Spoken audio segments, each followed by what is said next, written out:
వచ్చినట్టు నువ్వుంటే చూడవా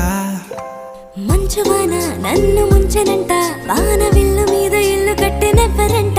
ఈ లోకమంతా నిన్ను చూసినంట ఏ దిష్టి నిన్ను తాకకుండా ఇంటిలోన దాచుకుంటా రంగు రంగు